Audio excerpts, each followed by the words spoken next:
శ్రీమహాగణాధిపతయే నమః. సదాశివసమారంభాం శంకరాచార్యమధ్యమాం అస్మదాచార్యపర్యంతాం వందే గురుపరంపరాం. ఓం భద్రం కర్ణేభిః శృణుయామదేవాః భద్రం పశ్యేమాక్షభిర్యజత్రాః స్థిరైరంగైస్తుష్టువాగుంసస్తనూభిః యశేమ దేవహితం యదాయుః. స్వస్తి న ఇంద్రో వృద్ధశ్రవాః స్వస్తి నః పూషా విశ్వవేదాః స్వస్తి నస్తార్క్ష్యో అరిష్టనేమిః స్వస్తి నో బృహస్పతిర్దధాతు. ఓం శాంతి శాంతి శాంతి. దివ్యో హ్యమూర్తః పురుషః సబాహ్యాభ్యంతరో హ్యజః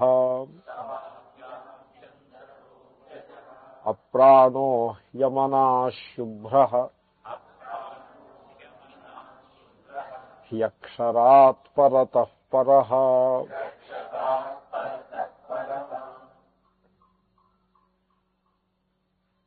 అక్షర పరబ్రహ్మ నిరూపణము. ఈ మంత్రంలో అక్షర పరబ్రహ్మ యొక్క నిర్గుణ స్వరూపము నిరూపించబడుతోంది. అక్షరం నిర్గుణం అని ప్రతిపాదన. ఎప్పుడూ కూడా మనస్సు గుణముల వైపు తేలికగా ప్రసరిస్తుంది. తేలికగా ప్రసరించడమే కాదు, అసలు మనస్సు అంటేనే గుణాలు. It is as simple as that. ఇప్పుడు థాట్ ఉందనుకోండి, thought is not different from the name and form. Name and form ఎక్కడున్నాయండి? థాట్లోనే ఉంటాయి. బయట ఉండేదేదో బయట ఉంటుంది. ఘటము అని మీరంటే బయట ఉండేదేదో బయట ఉంది. ఆ ఘటము అనే నామము, దానికి సంబంధించిన రూపము, అవి థాట్లో అంటే ఒక ఆలోచనలో అంతర్భాగాలుగా ఉంటాయి. థాట్ అంటేనే నామరూపాలు. ఉరికే మనస్సు నామరూపాల వైపు తేలికగా ప్రసరిస్తుందని అలా అంటామే కానీ వాస్తవంలో మనస్సు యొక్క మూవ్మెంట్, మనస్సు అంటే చలనానికి మనస్సు అని పేరండి. చలనానికి మనస్సు అని పేరు. సో ఆ చైతన్యంలో వచ్చే చలనానికే మనస్సు అని పేరు, అంతకంటే వేరే మనస్సు లేదు. ఆ చలనము యొక్క రూపం ఎట్టిది? నామరూపాత్మకమైన చలనమే అది. దాని లక్షణమే నామరూపాలు. కాబట్టి మనస్సు చేతను మీరు గ్రహించేటువంటి తత్వం ఏదైతే కలదో అది తప్పనిసరిగా సగుణంగానే ఉంటుంది. నామరూపాలంటే ఏదో విశేషణం ఉంటుంది. దేశ విశేషణం, కాల విశేషణం, మరో విశేషణం, తమ అట్రిబ్యూట్ తోటి దాన్ని పరిచ్ఛిన్నం చేసి తద్వారా మాత్రమే మనం తెలుసుకుంటూ ఉంటాం. అయితే చిత్రం ఏమంటే, మనము నామరూపాలకు మాత్రమే కట్టుబడి ఉన్నంత వరకు సత్యము మనకి దూరంగానే ఉంటుంది. ఎందుకంటే నామరూపములనేవి అవి ఒక కండిషనింగ్. అది ఇట్స్ ఎ సైకలాజికల్ కండిషనింగ్. ఇప్పుడు చిన్నప్పటి నుంచి రామ అనే పేరుని, రామనామ రూపాన్ని మీరు భావన చేయడానికి అలవాటు పడ్డారనుకోండి, దేవుడు అనగానే రాముడు రూపంగానే భాషిస్తుంది. అంతవరకు బాగానే ఉంది. ఇంకో రూపంలో దేవుడు అంటే మీరు దాన్ని రిలేట్ చేయలేకపోతారు. అయోధ్యావాసులు శ్రీకృష్ణ రూపాన్ని రిలేట్ చేయలేరు. వాళ్ళు బృందావన్ వాసులు రాముని రూపాన్ని వాళ్ళు రిలేట్ చేయలేరు. సో ఇంకొక చోట మీరు సోమనాథో లేకపోతే కాశీయో వెళ్తే అక్కడ కృష్ణుడు, రాముడు అనే పేర్లు కూడా చాలా విడ్డూరంగా వినపడతాయి. సో మచ్ సో ఈ నామరూపాలకి బాగా కట్టుబడి ఉండి ఆ నామరూపాల కోసం దెబ్బలాడుకుంటూ ఉంటారు కూడా. రిలిజియన్స్ చేసేటువంటి పని అదే కదండి. కాబట్టి నామరూపములకు మనస్సు కట్టుబడి ఉన్నంత వరకు మీకు ఆ సత్యము అర్థం కాదు. ఇప్పుడు చూడండి, ఈశ్వరుని విషయంలో మన మనస్సులలో even traces of materiality and objectivity అనేవి ఉండడానికి వీల్లేదు. ఈశ్వరుడు ఒక రూపంలో ఒక నామంతో ఉన్నాడు అని మీరు అన్నట్లయితే అటువంటి ఈశ్వరుడు మెటీరియల్ ఈశ్వరుడు అయిపోతాడు. ఎందుకంటే రూపం మెటీరియల్కే ఉంటుంది కదా. మెటీరియల్ ఏదో ఒక మెటీరియల్ ఈశ్వరుడు అయిపోతాడు. ఒక చోట ఉన్నాడు అంటే మెటీరియల్ ఈశ్వరుడు అయిపోతాడు. తర్వాత రూపము అంటే అది ఇట్ ఈజ్ ఆల్వేస్ దృశ్యం. కాబట్టి ఈశ్వరుడు ఒక వన్ మోర్ ఆబ్జెక్ట్ అయిపోతాడు. మనం ఏవేవేవో ఆబ్జెక్ట్స్ చూస్తున్నామో Ishwara is one more object, అలా అయిపోతాడు. అది ఉపనిషత్తుకు అది అంగీకారం కాదు. కాబట్టి even the last trace of materiality and objectivity has to be eliminated.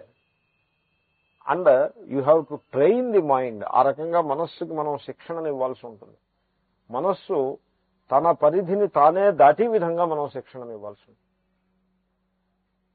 అందుకోసం ఏ ఏ నామరూపాలను మనం పరిగణనలోకి తీసుకోవడానికి అవకాశం ఉందో వాటన్నింటినీ పరిశీలించి వాటన్నింటినీ నిషేధించటం ద్వారా మాత్రమే మనం తత్వాన్ని తెలుసుకోగలుగుతాం.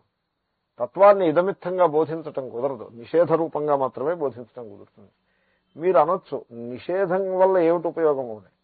నిషేధం వల్ల మీరు తత్వాన్ని తెలుసుకోగలుగుతారు.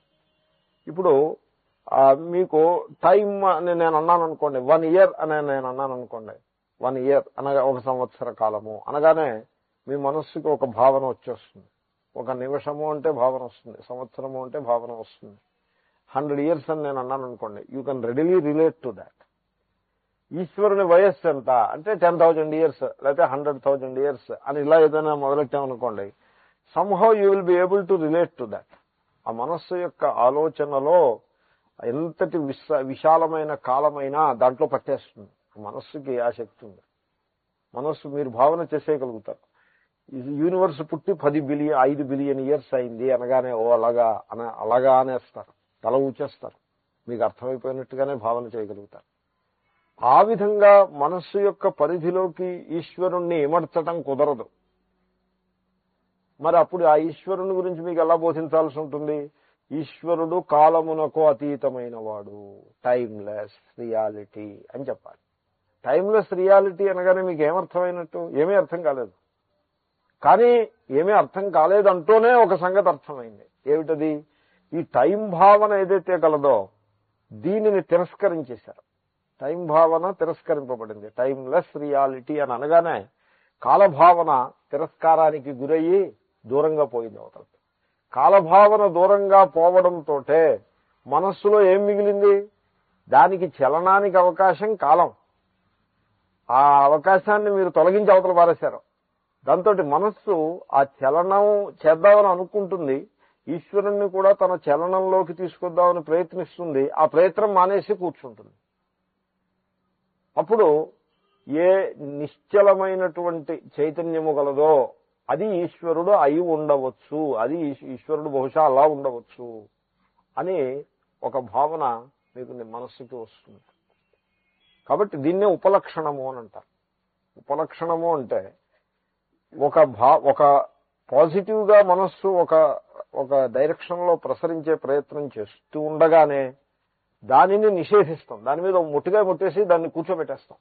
దాంతో mind it cannot move forward and therefore in a way మనస్సు తన స్వరూపమునందు విలీనమై కూర్చుంటుంది. సో ఆ విలీనమై కూర్చున్నప్పుడు మీరు స్వరూపానుభవాన్ని పొందుతారు. ఈ స్వరూపానుభవానికి మాటలేం లేవు. ఆ స్వరూపానికి మాటలేం లేవు. స్వరూపం నుంచి పుట్టిన రూపానికి మాటలు ఉన్నాయి కానీ స్వరూపానికి మాటలు లేవు. సో అంటే అర్థం ఏంటి? The moment of the mind will stop and you will abide in a silence and that silence is the timeless reality. ఆ సైలెన్స్ కి ఉపలక్షితము అని అంటారు. కాబట్టి ఒక పదాన్ని ప్రయోగించటం ద్వారా మనస్సు యొక్క చలనానికి అడ్డుకట్ట వేసి మనస్సు తన స్వరూపమునందు విలీనమై నిశ్శబ్దంలోకి విలీనమయ్యేట్లాగా ఆ పదం ఉపయోగిస్తుంది. ఆ పదం చేసే ఉపకారం అంతే. అదిగో ఆ నిశ్శబ్ద స్థితి ఏదైతే కలదో దాని యందు మీరు ఆ ఈశ్వర స్వరూపాన్ని మీరు అవగాహనకి తెచ్చుకోగలుగుతారు. దర్శిస్తారని కూడా అనడానికి వీల్లేదు. ఎందుకంటే మీకంటే భిన్నంగా దర్శించడం కుదరదు అక్కడ. ఇదే ఆత్మనగా బ్రహ్మ అంటే అర్థం ఇదే. కాబట్టి ఆత్మ చైతన్యంలో చలనము జీవుడు, చలన నిషేధమే బ్రహ్మ. కాబట్టి అక్షర పరబ్రహ్మ స్వరూపాన్ని నిర్గుణతత్వంగా ఆ విధంగానే బోధిస్తారు. లోకంలో జనులు సగుణానికి బాగా అలవాటు పడి ఉంటారు. ఉప్పు కారం తినడానికి అలవాటు పడ్డవాడికి ఏకాదశి పలహారం రుచి ఏం లేకుండా పెడితే వాడికి అది పాలు తాగమని ఇస్తే దాంట్లో ఓవల్టీన్ వేయి, పంచదార వేయి అంటాడు. ఓవల్టీన్ 2 చెంచాలు, పంచదార 2 చెంచాలు వేస్తే కానీ వాడికి రుచించదు. ఎందుకంటే పాలు అవి స్వతహాగా మధురమైనటువంటివి అనే సత్యం వాడు పాలలో ఉండే మాధుర్యాన్ని గమనించడం వాడి వల్ల కాదు. ఆ రిసెప్టార్స్ అన్ని కూడా బాగా బండబారిపోయి ఉంటాయన్నమాట ఈ పంచదారలు ఓవల్టీన్లు మింగి. సో ఆ స్థితికి చేరుకుంటాడు. అలాగే మనస్సు కూడా నామరూపాలకు అలవాటు పడి నిర్గుణము అనగానే సర్వమని కోపంతో లేచి నిలబడతారు కొంతమంది. ఇది వేదాంతం కదా, ఉపనిషత్తులు కదా, ఇది ఏమన్నా పురాణ కాలక్షేపమే ఉన్నానా? కాబట్టి ఉపనిషత్తుల్లో మరి ప్రవచనం ఇలాగే ఉంటుంది. అక్షరం నిర్గుణం నిరూప్యతే, నిర్గుణ పరబ్రహ్మస్వరూపాన్ని ఇక్కడ నిరూపిస్తున్నారు. భాష్యకారులు ఏమంటారో చూద్దాము. ఆ అవతారిక నామరూప బీజభూతాత్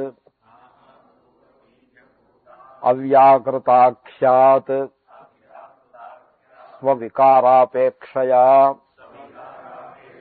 పరాత్ అక్షరాత్ పరం యత్ సర్వోపాధిభేదవర్జితం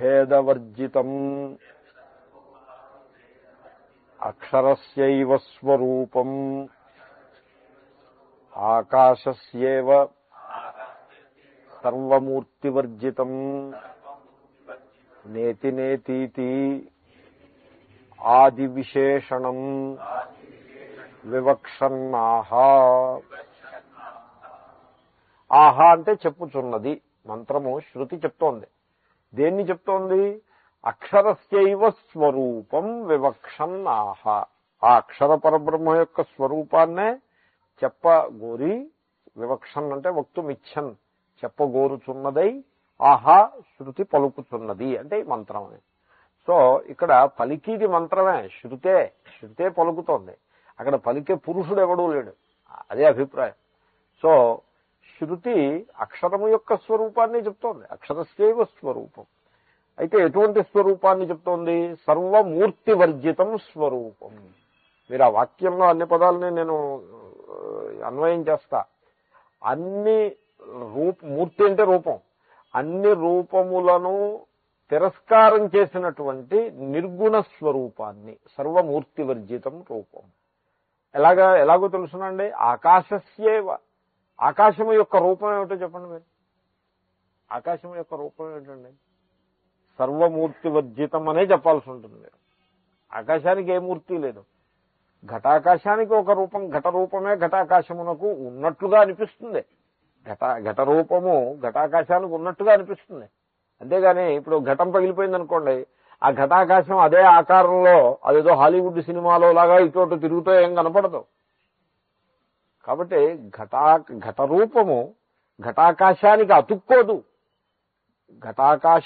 ఆకాశము ఘట రూపాన్ని సంతరించుకున్నదా అన్నట్లు కనబడుతూ ఉన్నా నిజానికి సంతరించుకోదు. కాబట్టి ఘటము యొక్క రూపాన్ని మనము ఘటాకాశము అన్న సందర్భంలో ఆకాశం మీద అధ్యారోపము చేసినాము. దాన్ని నెత్తి మీద వేసాం, దీని ధర్మాన్ని తీసుకెళ్లి దాన్ని నెత్తి మీద వేసాం. It is not original to that. కాబట్టి ఆకాశము యొక్క రూపము ఏమిటి అంటే సర్వమూర్తి వర్జితం రూపం అనే చెప్పాల్సి ఉంటుంది. ఆకాశము యొక్క రూపము సర్వమూర్తి వర్జితం. మూర్తి అంటే రూపము, ఏ రూపములు లేని రూపము. ఏ రూపములు లేని రూపం ఏమిటండి అంటే మనస్సు ముందుకు అడుగు వేసి ఏదో ఒక రూపాన్ని నిరూపించడానికి ప్రయత్నం చేస్తే అటువంటి మనస్సుని ఆ ప్రయత్నం ఆపేస్తే ఆకాశము సర్వమూర్తి వర్జితం అనగానే అది మీకు తెలుస్తుంది. అది ఏమిటని మీరు అడగకూడదు, ఎందుకంటే ఉపలక్షణంగా తెలుస్తుంది అంతే. We can point it out by negating all forms. ఓ అలాగా, దానికి ఆకాశానికి ఏ రూపము ఉండదు. తెలిసినట్ట తెలియనట్ట? తెలిసిందే, ఉపలక్షణంగా తెలుస్తుంది. ఏమిటి తెలిసిందో చెప్పండి అంటే మళ్ళీ మీరు కూడా అదే మాట చెప్తారు, ఏ రూపం ఉండదండి దానికి ఏం చెప్పాల్సి ఉంటుంది. ఆ విధంగా తెలుస్తుంది. అంచేతనే ఆత్మసర్వము అంటే అదే అర్థం. ఆకాశం మీకు తెలిసేప్పటికీ అది ఆత్మరూపంగానే తెలుస్తుంది, ఇంకో రకంగా తెలిసే ప్రసక్తి లేదు. సో ఎనీవే, పోలండి ఆకాశం విషయం అలాంటి దృష్టాంతమే కదా అది. ఆకాశమునకు ఎలాగైతే ఏ రూపము లేదని మనం బోధించటం జరుగుతుందో, అదే రూపాలు కనబడుతున్నా కూడా అదేవిధంగా ఈ అక్షర పరబ్రహ్మ యొక్క స్వరూపం కూడా సర్వమూర్తి వర్జితం వివక్షన్నాహ. ఆ అక్షర నిర్గుణ రూపాన్ని బోధించటం కోసం. నిర్గుణ రూపాన్ని ఎలా బోధిస్తారండి? సగుణ రూపం అయితే ఇదిగో ఈ గుణం ఈ గుణం ఈ గుణం అని బోధిస్తారు. నిర్గుణ రూపాన్ని ఎలా బోధిస్తారు? ఏదైనా ఓ రంగు ఉంటే ఫలానా రంగు అని బోధిస్తారు. ఏ రంగు లేని దాన్ని ఎలా బోధిస్తారు? రంగు లేనిది అని బోధిస్తారు. ఇంకెలా బోధిస్తారు? అలాగే ఇక్కడ కూడా నేతి నేతి ఇత్యాది విశేషణం. అన్ని విశేషణాలు కూడా ఏ ఏ విశేషణాలు మనస్సు ఊహించడానికి అవకాశం ఉందో వాటన్నింటినీ కూడా త్రోసిపుచ్చే విధంగా మాత్రమే ఇక్కడ నిర్గుణ పరబ్రహ్మ స్వరూపాన్ని బోధిస్తున్నారు. దాన్ని కూడా ఎలా బోధిస్తున్నారంటే యత్ సర్వోపాధి భేద వర్జితం. ఇప్పుడు ఈ ఘటాకాశము, మఠాకాశము, లేకపోతే చిన్న ఘటాకాశము, పెద్ద ఘటాకాశము, మఠాకాశము అని 3 రకాల ఆకాశాలు ఉన్నాయి. ఇప్పుడు 3 ఆకాశాలు వచ్చాయి. ఇప్పుడు ఈ 3 ఆకాశాలలో భేదం కనపడుతోంది. ఇది చిన్నది, దానికంటే కొంచెం పెద్దది, ఇది బాగా పెద్దది ఇది అని ఈ భేదం కనపడుతోంది. ఈ భేదము వాస్తవంగా ఆకాశంలో లేదు అని తెలుసుకోవాలి. సో మరి అయితే వాస్తవంగా ఆకాశంలో లేకపోతే మరి ఎక్కడ ఉన్నట్టండి ఇది అంటే ఉపాధులలో ఉన్నది. ఆకాశమును ఈ ఘటము పరిచ్ఛిన్నం చేసిందా అంటే కండిషన్ చేసిందా అన్నట్లు అనిపిస్తూ ఉంటుంది. ఆ కారణం దానికి ఉపాధి అని పేరు. పరిచ్ఛిన్నం చేసేస్తే ఇంక ఉపాధి ఏం కాదు. అది పరిచ్ఛిన్నం చేసినట్టుగా అనిపిస్తేనే ఉపాధి. నిజంగా పరిచ్ఛిన్నం చేయకూడదు, పరిచ్ఛిన్నం చేసినట్టుగా మనకి భ్రమ కలగాలి. అటువంటి సందర్భంలోనే దాన్ని ఉపాధి అంటారు. ఉపాధి అంటే ఒక మహాత్ముడికో బిరుదు ఒకటి ఉంది. బిరుదుంటే ఇంకో మహాత్ముడు ఆయనతో అంటారు, అయ్యా మీకు ఉపాధి ఉన్నది అని అంటారు. అంటే ఆయన ఉపాధి అంటే అదే మీరేదో మీ పేరు పక్కన ఏదో పెట్టుకుంటున్నారు కదా, అదే ఉపాధి. అంటే మీ అభిప్రాయం బిరుదనా? అవును, ఉంది, నాకు బిరుదు ఉంది అని అన్నారు ఆయన. ఆ సంగతి గుర్తించలేకపోయారు. ఈ మహాత్ముడు ఉపాధి అని పదాన్ని ప్రయోగించడం ద్వారా అది నీ వస్తు స్వరూపానికి సంబంధించింది కాదు, అది పెట్టుకున్నది మాత్రమే. దాన్ని పెట్టుకోవడం అంటారు. పెట్టుబడేదో పెట్టేది అంటారండి, తెలుగులో అంటారు.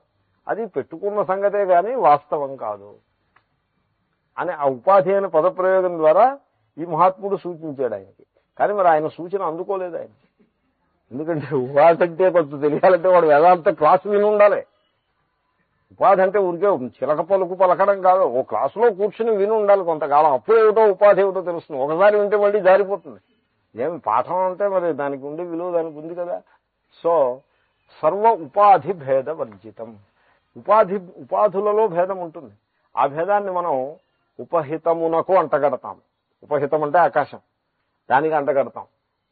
మనం భ్రమపడ్డమే కానీ వాస్తవంలో అటువంటి భేదము ఆ ఆకాశమునందు లేదు. అదేవిధంగా సకల ప్రాణుల యందు ఒకే చైతన్యం ప్రకటమవుతూ ఉన్నది.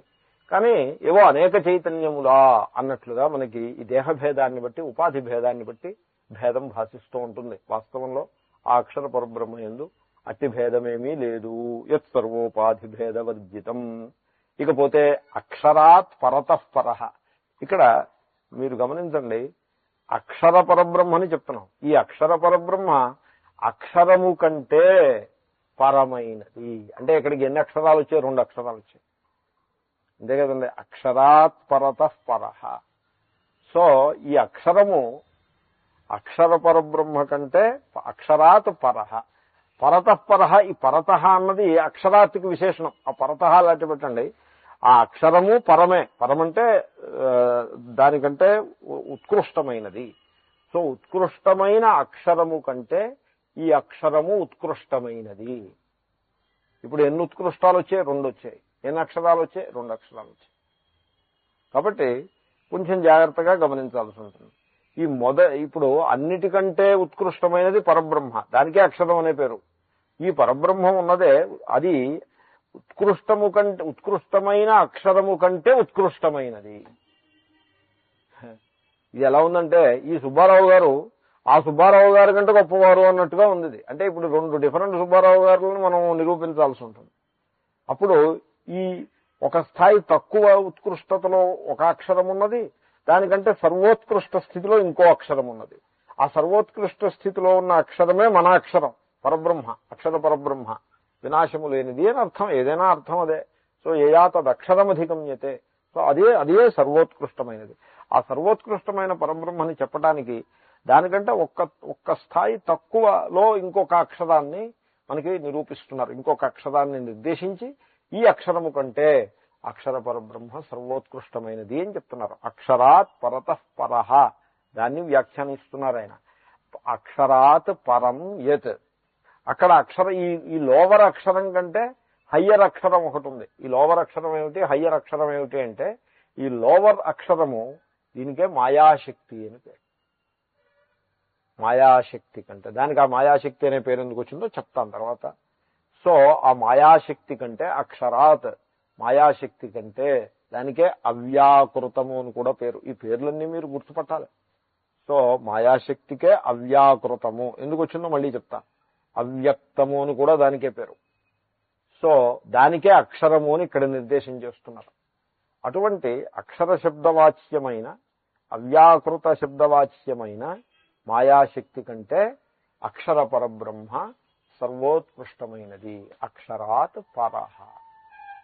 సో అక్షరము కంటే పరమైనది, ఉత్కృష్టమైనది, సుపీరియర్.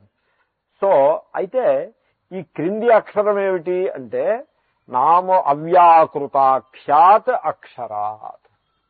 ఆయన శంకరులు అన్ని పదాలు వివరిస్తున్నారు. ఈ క్రింది అక్షరం ఉన్నదే దీనికే అవ్యాకృతము అని పేరు. దీనికి అవ్యాకృతము అని ఎందుకు పేరు పెట్టాల్సి వచ్చింది మీరు గమనించండి. ఇప్పుడు ఇది వట బీజం తీసుకోండి. వట అంటే మర్రి చెట్టు యొక్క గింజ, మర్రి గింజ బీజం తీసుకోండి. ఇప్పుడు మర్రి చెట్టు ఉంది. ఈ మర్రి చెట్టు ఎక్కడి నుంచి వచ్చింది? ఈ గింజ నుంచి వచ్చింది, ఈ బీజం నుంచి వచ్చింది. మర్రి చెట్టులో ఏమున్నాయి చెప్పండి? వ్రేళ్లు ఉన్నాయి, కాండం ఉన్నది, మళ్ళీ బ్రాంచెస్ శాఖలు ఉన్నాయి, ఉపశాఖలు ఉన్నాయి, ఆకులు ఉన్నాయి, తర్వాత పుష్పాలు, ఫలాలు ఇవన్నీ ఉన్నాయి. ఇవన్నీ ఎక్కడి నుంచి వచ్చాయంటారు? ఆ బీజం నుంచి వచ్చాయి.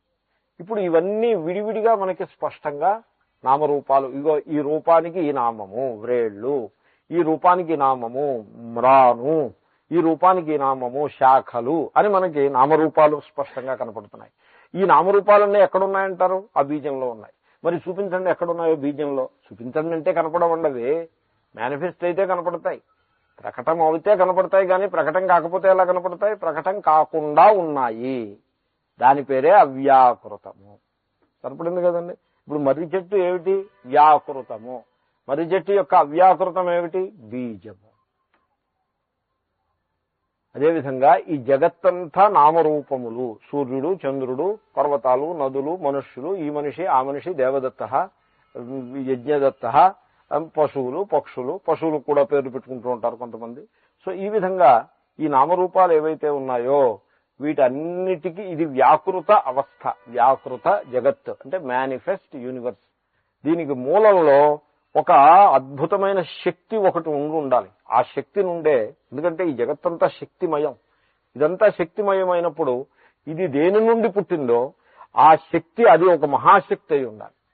ఇప్పుడు ఈ జగత్తంతా విభిన్నములైన నామరూపాత్మకంగా మనకు కనపడుతోంది. ఇప్పుడు మ్యాటర్ కూడా ఒక రకం శక్తే, సూర్యుడు ఇంకో శక్తి, చంద్రుడు మరో శక్తి, అన్ని శక్తులే.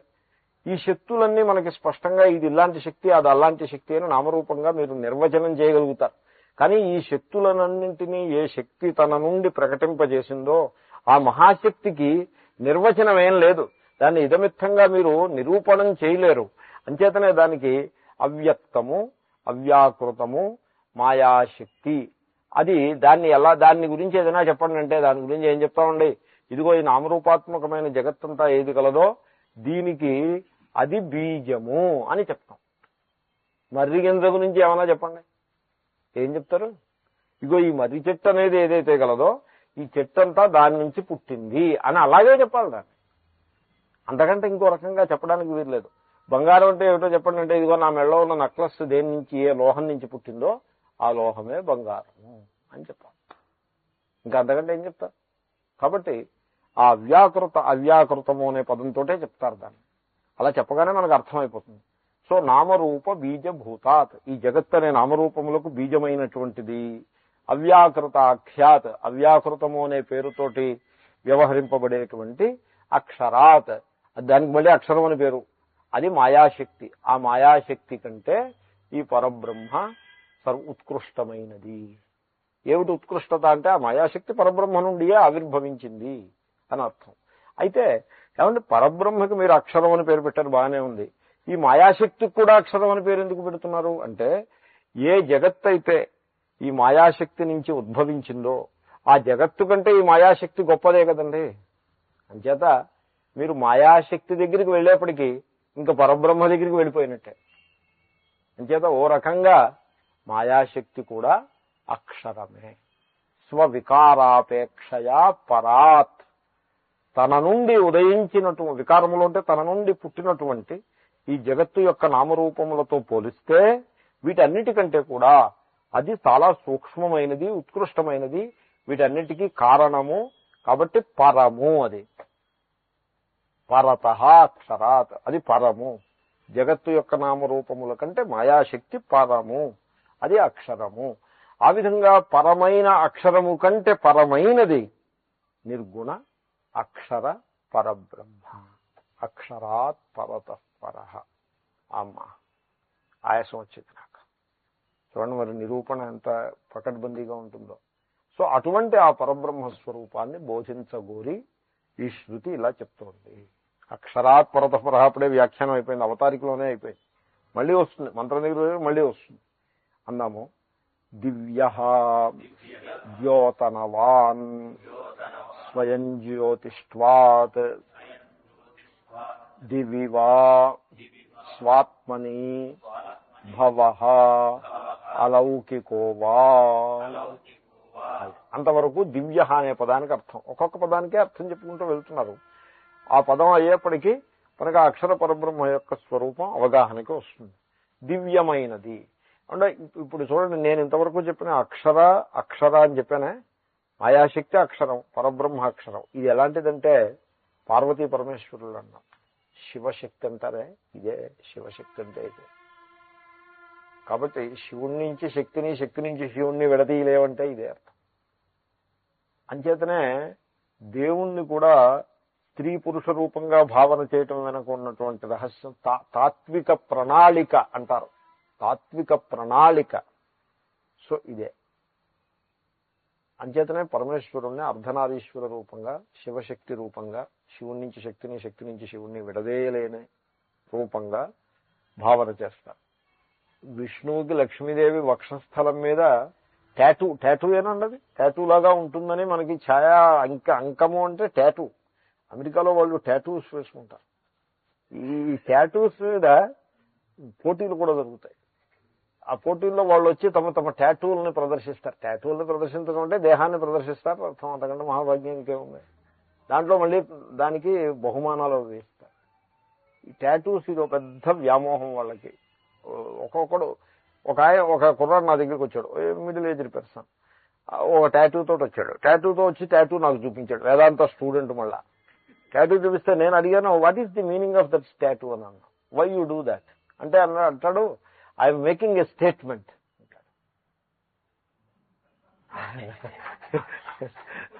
దాన్ని నేను వివరించడం కుదరదు. You have to understand it. He's making a statement.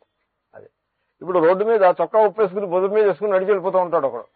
What is he doing there? He's making either he's a crazy person for which there is no logic, or if he's a logical person he's making a statement. That's all.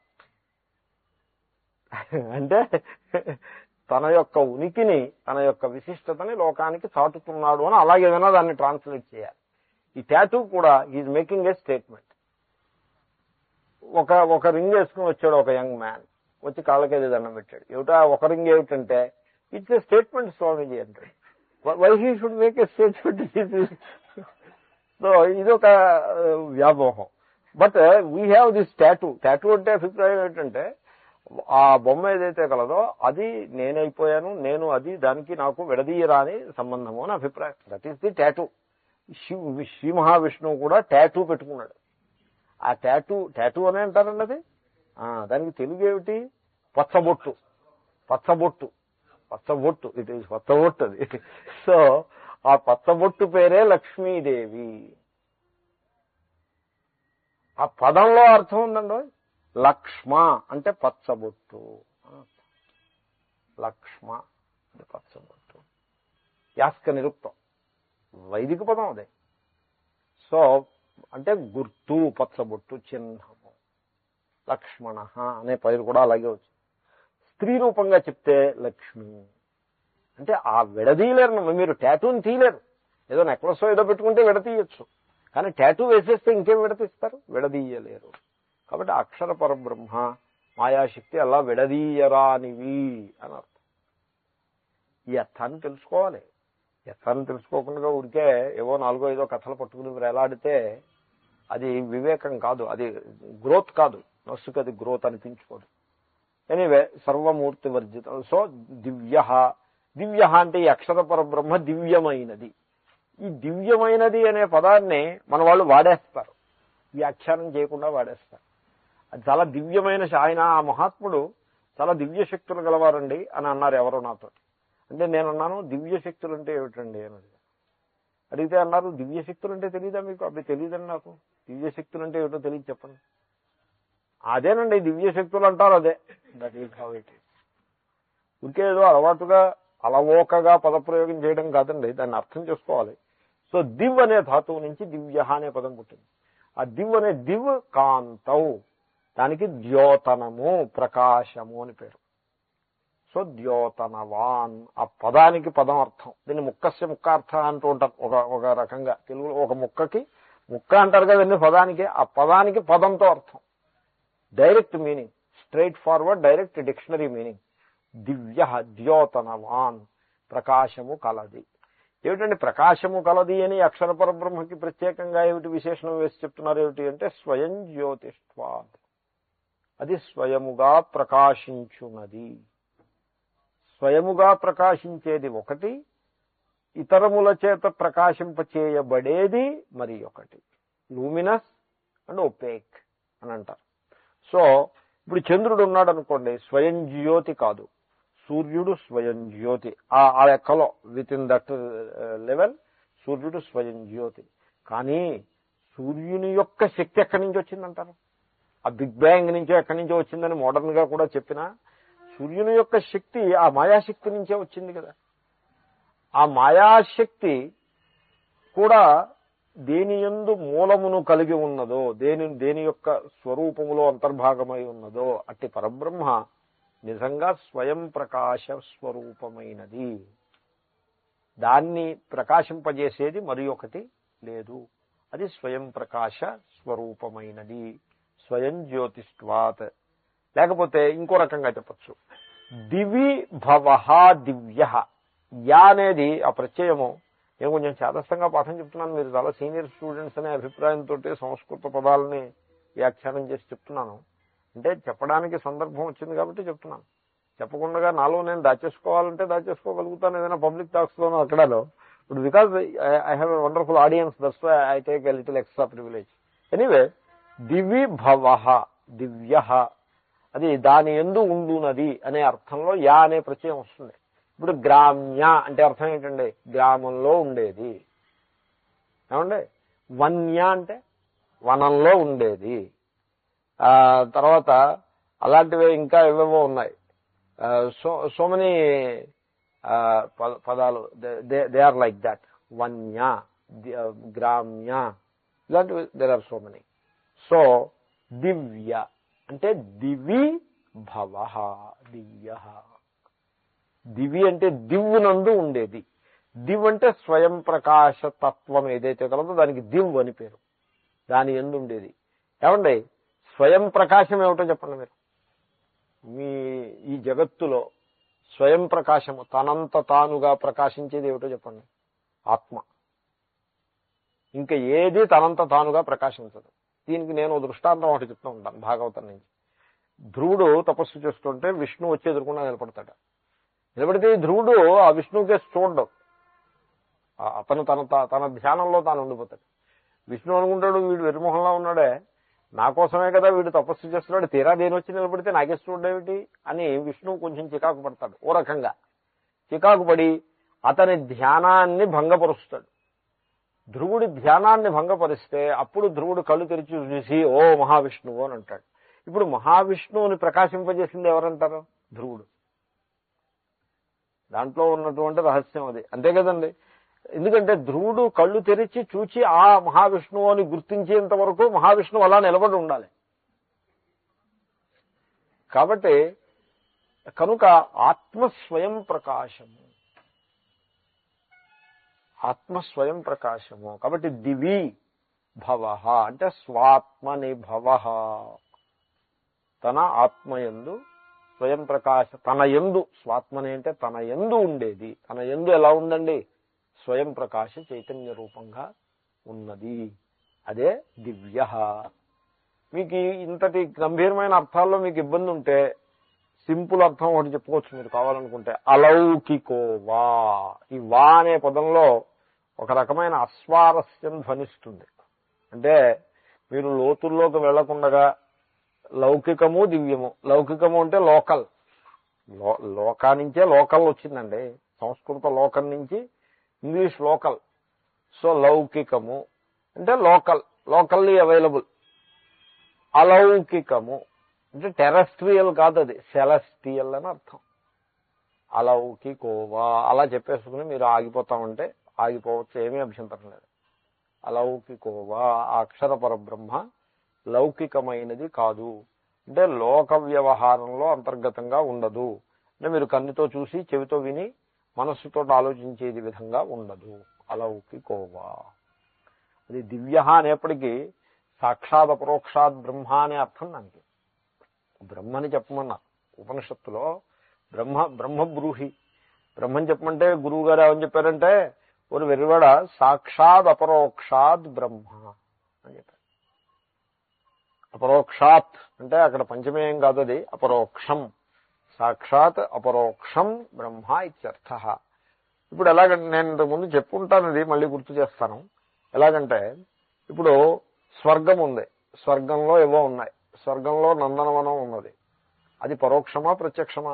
పరోక్షం. ఎందుకంటే ఊరికే భావన చేయటమే కానీ అదే మన కంటికి కనబడేదేం కాదుగా. వేరే ఘటము ప్రత్యక్షము. మీ యొక్క ఇమోషన్స్, మీ మనస్సులో దుఃఖం ఉన్నది, ఇది కంటికి లేకపోతే సుఖం ఉన్నది, ఉల్లాసం ఉన్నది, మనస్సులో ఉల్లాసం ఉన్నది. ఈ ఉల్లాసం ఉందని మీకు తెలుస్తోంది కదా. ఉల్లాసం కంటికి కనబడిందా? ఎలాగా కంటికి కనబడేది కాదు, చెవికి వినబడేది కాదు. మనస్సులో ఉన్నటువంటి భావాలన్నీ కూడా ఆ సాక్షికి తెలుస్తూ ఉంటాయి. మీరు సాక్షిగా ఉండి వాటిని అన్నింటినీ దర్శిస్తూ ఉంటారు, అవునండి. కాబట్టి ఈ మనస్సులో ఉండే భావాలకి, ఇమోషన్స్కి, వాటన్నిటికీ కూడా అపరోక్షము అని పేరు. వాటిని ప్రత్యక్షం అనడానికి వీలేదు, ఎందుకంటే కంటి ముందు ఉన్నవేం కావవి. అలాగని పరోక్షము స్వర్గం లాంటిది అనడానికి వీలేదు, ఎందుకంటే మీకు స్పష్టంగా తెలుస్తూ ఉంటాయి. కాబట్టి అవి ప్రత్యక్షము పరోక్షము అనే కేటగిరీలో పడదు. దానికి ఒక కేటగిరీ మనం పెట్టుకోవాలి. ఆ కేటగిరీ పేరే అపరోక్షము అన్నారు. ఇప్పుడు ఎదరవాడి మీద మీకు కినుక ఉంటుంది, కానీ hello sir how do you do అని చేసి షేక్ హ్యాండ్ ఇస్తారు, మీకు తెలుస్తూనే ఉంటుంది కినుక. కినుక అంటే వ్యతిరేక భావం తెలుస్తూనే ఉంటుంది. ఇప్పుడు ఈ వ్యతిరేక భావము అనేది అదే అపరోక్షం, మీకు తెలుస్తుంది కదా, యు నో ఇట్. అపరోక్షం, అది అపరోక్షము మీ చేత తెలియబడుతుంటే మరి మీరెవరండి? మీరు సాక్షి. సాక్షాత్ అంటే సాక్షి అని అర్థం. ఇప్పుడు మరి మీరేమిటి? స్వర్గం పరోక్షం, ఘటం ప్రత్యక్షం, మనస్సులోని భావాలు అపరోక్షం. వీటినన్నింటినీ అది పరోక్షమని, ఇది ప్రత్యక్షమని, ఇది అపరోక్షమని నిర్ధారణ చేసే వ్యక్తి ఉన్నాడే సాక్షి, అదేమిటది? అది స్వయం ప్రకాశం కదది, దానికి ఇంకో కేటగిరీలో వేయాలి దాన్ని. అది దాన్ని తెలుసుకునేది మరొకటి లేదు. అది సర్వమును తెలుసుకుంటూ తనను కూడా తాను తెలుసుకుంటూ ఉంటుంది. దానికే సాక్షాదపరోక్షము. Fourth category. ఆ సాక్షాదపరోక్షమే బ్రహ్మ. అంటే ఓరు వెర్రివాడ, నీ హృదయంలో ఇన్నర్ మోస్ట్ రియాలిటీ ఏదైతే గలదో అది ఏ బ్రహ్మ అని చెప్పారు. అది అలాగే శాస్త్రం మరి అలా బోధిస్తోంది. కొంతమంది ఈ శాస్త్రాన్ని డిస్టార్ట్ చేసి పెడతారు. అంటే నేను ఊరికే అలా అంటూ ఉంటాను. ఎందుకంటానంటే లోకంలో చూస్తూ ఉంటాను. చూసి శాస్త్రాన్ని ఎప్పుడైతే పాడు చేస్తారో కొంచెం మనస్సుకి కష్టం అనిపిస్తుంది. కష్టం అనిపించడానికి మనం వెళ్ళం, మనం ఊరికే అలా చూసి ఈశ్వరుని యొక్క లీలంతా కూడా. కానీ జనులు మిస్లీడ్ అవుతూ ఉంటారు. That is the biggest misfortune.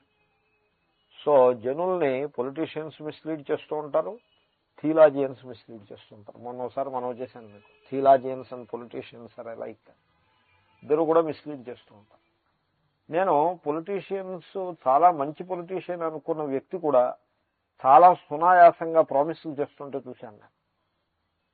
Oh politician ఒక ఆయన నాతో అన్నారు, స్వామీజీ మీరు వేదాంతం అంతా బాగా బోధించేస్తున్నారు, మీకు నెలకి నేను 2,000 రూపాయలు మీ ఆశ్రమానికి నేను ప్రతి నెల ఏర్పాటు చేసేస్తున్నాను, ఇంకా మీరేం చూసుకోకండి అని చెప్పారు. అంటే నేను అన్నాను, మీరు అంత శ్రమపడక్కర్లేదు, ఏదో మేము కాలక్షేపం చేస్తున్నాం, అంత అక్కర్లేదులేండి, పోనీ తక్కువ చేసినా కూడా నేను సంతోషిస్తాను, అంటే మీరు చేసి తీరాలంటున్నారు కాబట్టి okay please go head and do what ever is possible to you అని నేను అన్నాను. ఆయన 4 సార్లు అన్నం మీదట. ఆయన 2000 కాదు కదా, 2 రూపాయలు కూడా ఆయన ఇవన్నీ మనకి దక్కలేదు. మళ్ళీ కనబడితే మళ్ళీ కూడా అంటారు. అంటే ఆయన్ని తప్పుపట్టట్లేదు నేను, ఆయనకి అలవాటైపోయింది అలాగా. చంద్రుడిని నీకు, చంద్రఖండాన్ని నీకు నేను చంద్రుడిలో తునకం తీసుకొచ్చి నీకు ఇచ్చేస్తాను రా వెర్రివాడా అని మనం పిల్లవాడికి ప్రామిస్ చేసినట్టుగా అలా అలవోకగా ప్రామిస్లు చేసుకుంటూ పోతారు. ప్రామిస్ చేసేసి వెంటనే మర్చిపోతారు. మనసులో పెట్టుకుంటే మళ్ళీ దుఃఖం అదవుతాయి, బరువు అనమాట. పొలిటీషియన్స్ అలా ఉంటారు. సో మిస్లీడింగ్ గా ఉంటారు, ప్రజల్ని మిస్లీడ్ చేస్తూ ఉంటారు. అలాగే థియాలజియన్స్ కూడా జనాల్ని మిస్లీడ్ చేస్తారు. మిస్లీడ్ చేయడం అంటే నేను చూస్తూ ఉంటాను, మనిషి ఒక బరువును మోసుకుంటూ పోతూ ఉంటాడు. ఆల్రెడీ జన్మ దుఃఖం జరా దుఃఖం అనేది ఉంది. ఈ బతికే ఏవో బరువులు బాధ్యతలు ఉంటాయి, ఇంట్లో ఏవో సమస్యలు ఉంటాయి, పిల్లలు ఒకటి చెప్పిన మాట విని ఒకడు వినక, ఒకడు ఆరోగ్యంగా ఉండి ఒకడు అనారోగ్యంగా ఉండి, అయ్యా జీవితం అంటే అనేక గృహ ఛిద్రాలు అనేక ఉంటాయి, ఏవో తల మీద మోస్తూ ఉంటాం. ఈ బరువులకి తోడు ఈ ఇంకో బరువుని ఓ మహాత్ముడు అంటగడతాడు ఈయనకి, ఆ బరువును కూడా మోస్తూ ఉంటాడు.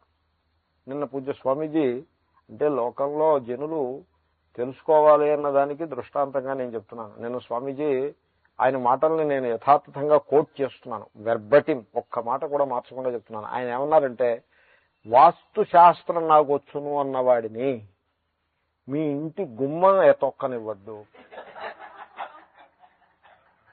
ఎందుకంటే దీస్ పీపుల్ నాకేసి చూశారు, ఏమండి వాళ్ళకి ఎంత సంస్కృతం వచ్చునండి అని అడిగారు. నేనంటే రామశబ్దం వచ్చి ఉండదండి అని చెప్పాను. అది ఆయన అడగండి కావాలంటే. రామశబ్దం కూడా రాదు వాళ్ళకి. శాస్త్రం మాకు వాస్తు శాస్త్రం వచ్చునంటారు. సంస్కృతంలో రామశబ్దం కూడా రాకుండా ఎక్కడి నుంచి వచ్చింది వీడికి వాస్తు శాస్త్రం? జర్మన్ లాంగ్వేజ్ నుంచి వచ్చిందా, లాటిన్ నుంచి వచ్చిందా? ఆయన ఏమన్నారంటే, ఇంట్లో మీరు శుభాన్ని కోరే పక్షంలో మీరు వాస్తు శాస్త్ర ముగ్గురిని లోపలికి రానివ్వద్దన్నారు. ఒకటి వాస్తు శాస్త్రజ్ఞుడు, వాడిని లోపలికి రానివ్వద్దు. 2 తాబేలు లోపలికి వచ్చినట్లయితే అది క్షేమం కాదని ఎక్కడో శాస్త్రంలో ఎక్కడో ఉంది. సర్కిల్, దాన్ని లోపలికి రానివ్వద్దు. 3 కోర్టు అమీనా, ఈ ముగ్గురిని లోపలికి రానివ్వద్దు. కోర్టు అమీనా అంటే కోర్టు సమన్స్నో నోటీసునో ఇచ్చేవాడు, వాడిని, ఈ ముగ్గురిని మీరు ఇంటికి రాకుండా కాపాడుకోండి. ఒకవేళ వాస్తు శాస్త్రజ్ఞులు ఇంటికి వచ్చేస్తే వాడిని వెంటనే పక్కన ఉన్న హోటల్కి తీసుకెళ్లి కాఫీ ఇప్పించి పంపించేసాయి. ఎందుకంటే నేను అంటాను, ఈ తలుపు తీసి అక్కడ పెట్టని నేను దృష్టాంతం చెప్పేవాడిని. ఆయన దృష్టాంతం అంతకంటే పెద్ద దృష్టాంతం. ఈ వాస్తు పీపుల్ ఉన్నారే, he says you change the roof and you change the floor. How you are going to do that? You please drive them away, don't allow them to come to your house అని చెప్పారు. This is exactly what he told. నాకు మహానందం అనిపించింది. ఎందుకంటే నేను భయపడుతూ చెప్తున్న మాటలను ఆయన అంత గంభీరంగా చెప్పేవాడికి I got validated by that.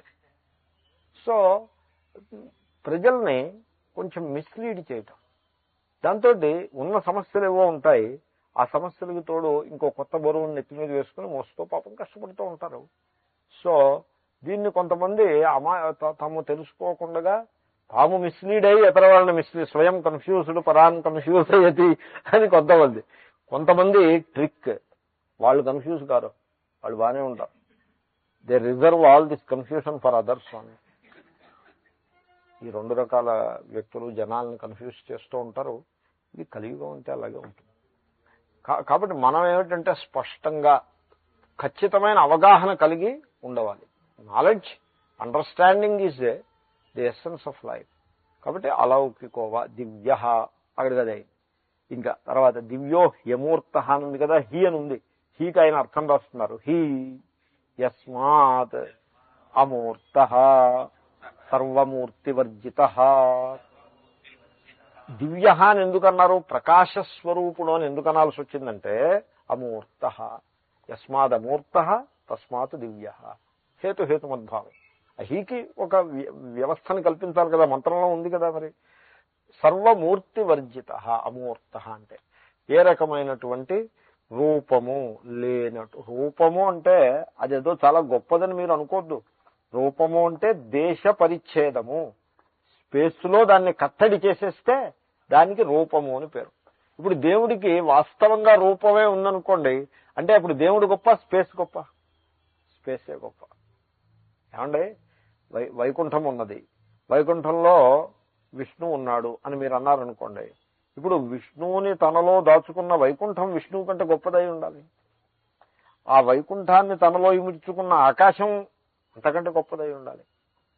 So ఇలాగంటే సమస్యలు కొన్ని వస్తాయి. ఇంకా ఇంకొకటి ఉంది, ఇవి స్పిరిచువల్ లా, ఇది ఒక సిద్ధాంతం, యూనివర్సల్ లా, దీనికి తిరుగులేని సిద్ధాంతం. అదేమిటంటే ఏదైతే దేశంలో పరిచ్ఛిన్నంగా ఉంటుందో అది తప్పనిసరిగా కాలంలో పరిచ్ఛిన్నంగానే ఉంటుంది. Whatever is conditioned in space is necessarily conditioned in time also. ఎందుకంటే స్పేస్ని టైంని విడతీయలేరు. Space time it is the Einstein, it is Vedantic Einstein situation. Space time. ఇప్పుడు చెప్పండి, మీరు స్పేస్ లో లిమిటెడా కదా చెప్పండి? Limited. Then it is time limited also. ఎందుకో తెలుసిన, స్పేస్ ని టైం ని విడతీయడం కుదరదు. You cannot separate them, and it's a law. ఎందుకంటే space time it is, you cannot separate the two. Therefore whatever is limited in space is definitely limited in time also. అంటే ఏమవుతుంది, అనిత్యం అయిపోయిందండి. అనిత్యం అయిపోలేదండి. ఈశ్వరుణ్ణి మీరు ఇంత ప్రజ్ఞ ఉపయోగించి అనిత్యుణ్ణి చేసి కూర్చోబెడతారు. కాబట్టి అమూర్త సర్వమూర్తి వర్జిత. మరి ఇంక అటువంటిప్పుడు ఈ మూర్తులన్నీ ఏమిటండి అంటే ఉపాసనా సౌకర్యము కొరకు, అంటే ఉపాసన చేయాలి. అంటే రూపం ఉంటే మంచిది. ఆరంభంలో స్థూలంగా ఉన్నప్పుడే స్థూల బుద్ధి టు స్టార్ట్ విత్ రూపాన్ని బోధించాడు. అంత మహర్షులు అంతే చేశారు. ఆ తర్వాత ఇతర జనులు ఏం చేశారంటే ఆ రూపానికే బాగా బలాన్ని ఇచ్చేసి ఆ నిర్గుణ తత్వాన్ని పక్కన పెట్టేసి ఈ రూపమే సర్వము అని పట్టుకుని తాము కన్ఫ్యూజ్డ్, ఇతరులను కన్ఫ్యూజ్ చేస్తూ అలాగే సమాజంలో నడుస్తూ ఉంటుంది. లోకం యొక్క లక్షణం అటువంటిది. సో సర్వమూర్తి వర్జిత, మూర్తి వర్జిత. కాబట్టి ఏమైనా సమస్య ఉందా? తిరుగుతుందా? ఓకే. అన్ని రూపములు కూడా ఆ ఈశ్వరుని యందు లేదు. రూపం లేదన్నాం కదా అని మీరేం బాధపడక్కర్లేదు. ఎప్పుడైతే రూపం లేదన్నామో మీరు ఏ రూపాన్నైనా దాని మీద పెట్టుకోవచ్చు. బంగారానికి రూపం లేదన్నాం అంటే మీరు ఏ రూపంలోనైనా నెక్లెస్ రూపంగా పెట్టుకోవచ్చు. రకరకాలు. ఇప్పుడు బంగారానికి రూపం లేదు కనుక వీళ్ళు కొత్త కొత్త రకాలు డిజైన్లు, రకరకాల డిజైన్లు. ఒక డిజైన్ ఇక్కడ ప్రారంభమై చెవి దాకా వస్తుంది. నేను అలాంటి డిజైన్ ఎక్కడా చూడలేదు. It goes like this is. అలాగే ఇంకొక రూపము ఎలా ఉందంటే ఇది చెవి ఇక్కడి నుంచి ఇయర్ రింగ్, ఈ ఇయర్ రింగ్ నుంచి something comes like a chain and connects here or connects here, something like that. ఇలాంటి కనెక్షన్స్, లేకపోతే connects at least across the ear, some connection, some link. ఇలాంటివి పూర్వం వాళ్ళు ఎరగరేవో దిద్దులేవో పెట్టుకునేవారు వాళ్ళు ఆధునిక కాలంలో. ఇంకా ఇవేవో. తర్వాత ఇంకా నేను చూశాను, పూర్వం వాళ్ళు చూడమని పెట్టుకునేవారు. ఈ మధ్యకాలంలో ఒక బండానా లాగా బంగారాన్ని పెట్టుకోవడం, ఇలా something like that. And that is connected through a line here and that comes up to this point. ఏదో బంగారాన్ని అలాగా రకరకాలుగా మీరు దాన్ని మలిచి శరీరం మీద ధరించవచ్చు. అలాగే ఈశ్వరుడికి మీరు అటువంటి రూపాలని మీరు పెట్టుకోవచ్చు. రాముడనండి, కృష్ణుడనండి, శివుడనండి, విష్ణువనండి, ఏ రూపాన్నైనా మీరు పెట్టుకోవచ్చు. వాస్తవంలో సర్వమూర్తి వర్జిత. సో ఎందుకంటే వేదాంతులు వాళ్ళు రికన్సైల్ చేయాల్సి ఉంటుంది. థియాలజియన్స్ యొక్క వాళ్ళ యొక్క ప్రొసీజర్స్ ని వేదాంతి ఎలోన్ కెన్ రికన్సైల్. లేకపోతే అవి చాలా ఇబ్బందికరంగా తయారవుతాయి. సో సర్వమూర్తి వర్జిత. ఓకే, అక్కడికి ఆ పదం అయింది. నెక్స్ట్ పురుష, పూర్ణ, పురుషయోవా. సో ఆ పరమేశ్వరుడికి పురుష అని పేరు. అంటే అర్థం ఆయన మగవాడు ఆడది కాదు అని కాదండి. అలాగంటే అర్థం చెప్తే ఇంకా ఏం పాఠం అది? పురుష, God is male. Thesis 500 pages thesis book. God is male. ఏదో ఈయన చూసి వచ్చినట్టు గాడ్ ఈజ్ మేల్. ఆయన కలిసి ఇప్పుడే షేక్ హ్యాండ్ ఇచ్చి వచ్చాడు అన్నట్టుగా. God is male. It is not like that. పురుష, గాడ్ దగ్గర జెండర్ ప్రసక్తి ఉండదు. రూపం లేదంటుంటే ఇంక జెండర్ ఏమిటి? పురుష అంటే పూర్ణ, పూర్ణుడు అంటే ఏ రకమైన లోటు లేనివాడు. పూర్ణ, దేశంలో కానీ కాలంలో కానీ వస్తు రూపంగా కానీ పరిచ్ఛేదము, కండిషనింగ్ లేనివాడు పూర్ణ. తర్వాత ఈ పూర్ణ అనేది వ్యక్తికి చాలా ఉపయోగపడుతుంది. వ్యక్తి తన స్వరూపము బ్రహ్మేని తెలుసుకోవటం వల్ల ఉపయోగం ఏంటంటే, తాను ఇక్కడ ఉన్నాడని, బ్రహ్మంటో బండరాయి ఒకటి ఉందని, ఇది అది ఒకటే అని కాదు అర్థం దానికి. తాను బ్రహ్మ అంటే తాను పూర్ణుడు. Nothing is wrong with me essentially. నా యొక్క అంతరతమ స్వరూపంలో ఏ దోషము లేదు, ఏ లొసుగు లేదు. కాబట్టి నేను ఈ భోగభాగ్యాల వెంట పరిగెత్తక్కర్లేదు, నేను పూర్ణుడను అనే సత్యాన్ని తెలుసుకోవడం కోసం పురుష పూర్ణ అని పరబ్రహ్మని వర్ణిస్తారు. పురిషయోవా, లేకపోతే ఇంకో రకంగా పురిషయ. పురి అంటే ఈ దేహము అనే నగరమునందు, శయ మకాము చేయువాడు అంటే జీవరూపంగా ప్రకటమగుచున్నవాడు. పురిషయోవా. సో పురిషయ పురుష. దివ్యో హ్యమూర్త పురుష సబాహ్యాభ్యంతర. అది ఆయన ఇప్పుడు ఆ పరమేశ్వరుడు సబాహ్యాభ్యంతర. నేను అక్షర పరబ్రహ్మనే పరమేశ్వరుడు అంటూ ఉంటాను. అదేదో మళ్ళీ సగుణం వేరు నిర్గుణం వేరు అన్నట్టుగా కాకుండా ప్రయోగం అలాగే సందర్భాన్ని బట్టి. సో ఆ పరమాత్మ సబాహ్యాభ్యంతర.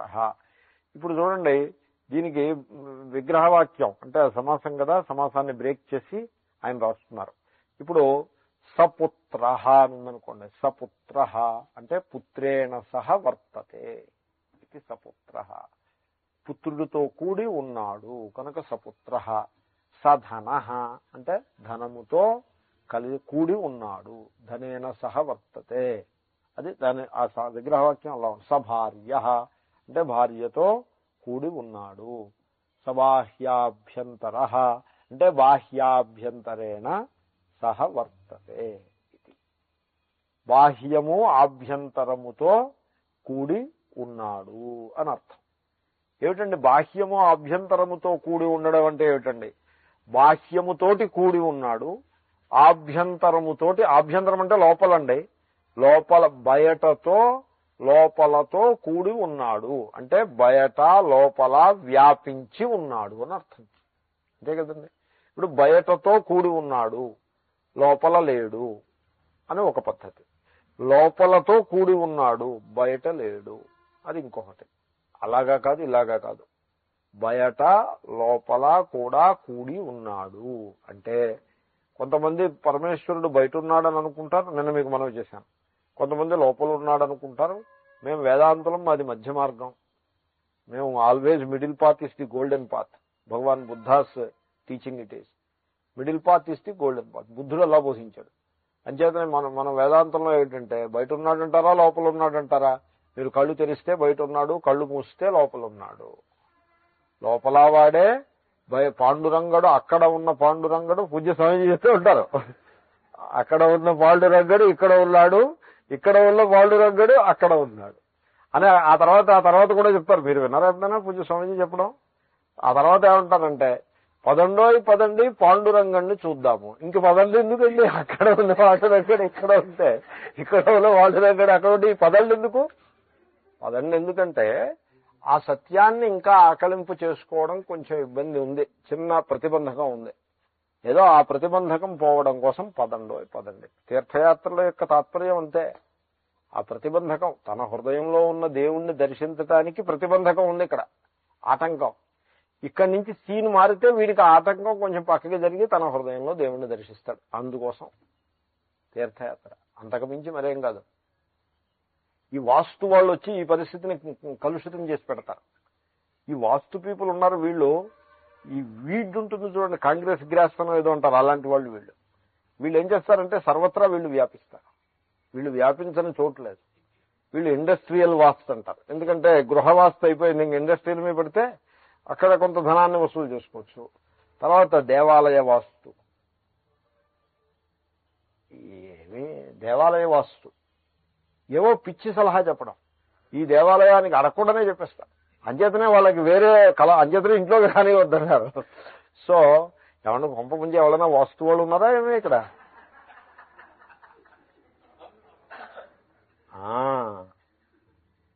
ఎప్పుడూ కూడా ఈశ్వరుణ్ణి నమ్మాలండి.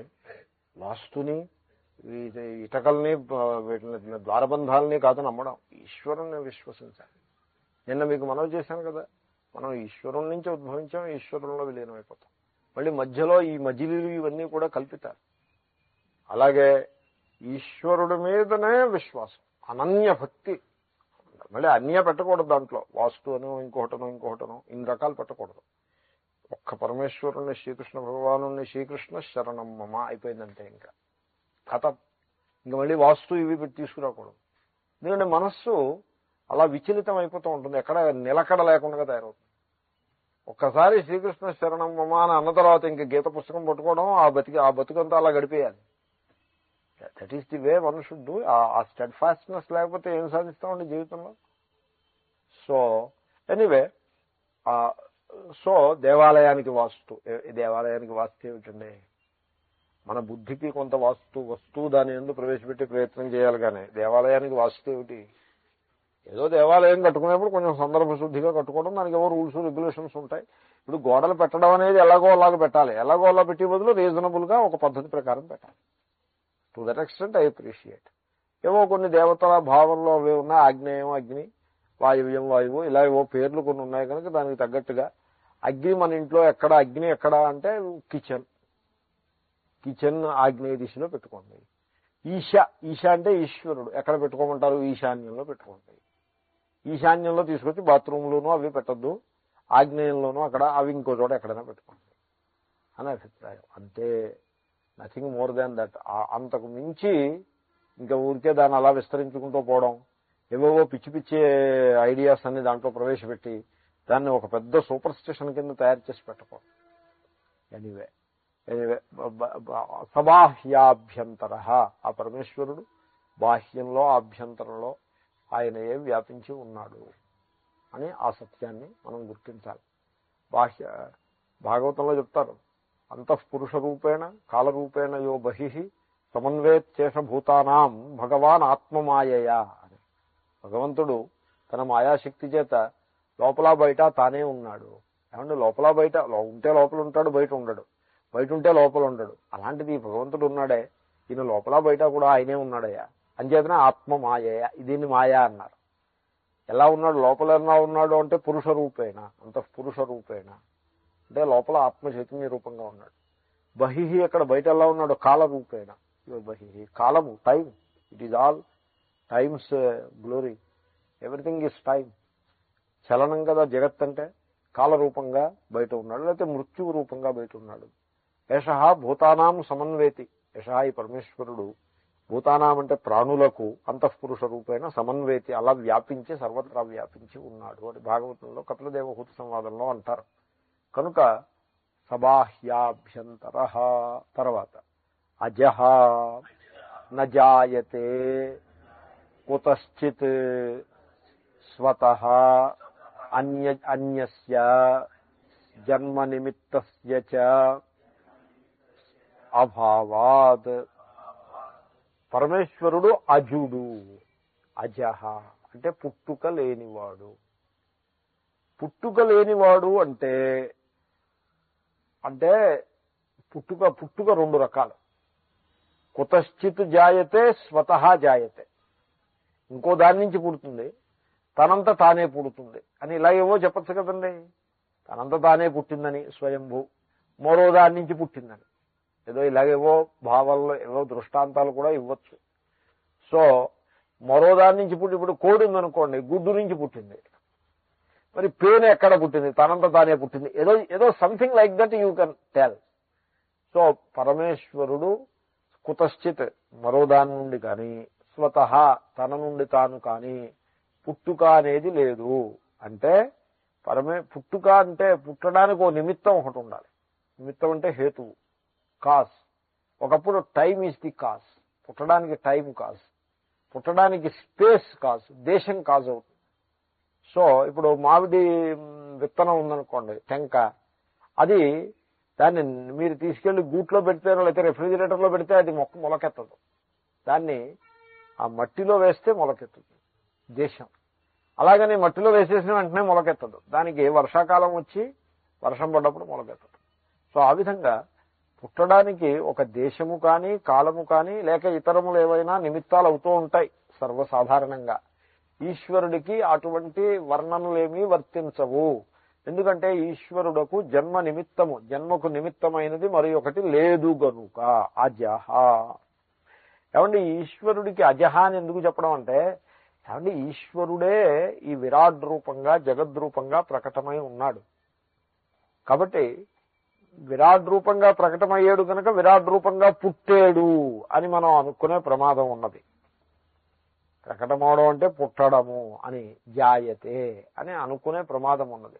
ప్రతి వ్యక్తి కూడా తాను పుట్టాను అని అనుకుంటున్నాడా లేదా?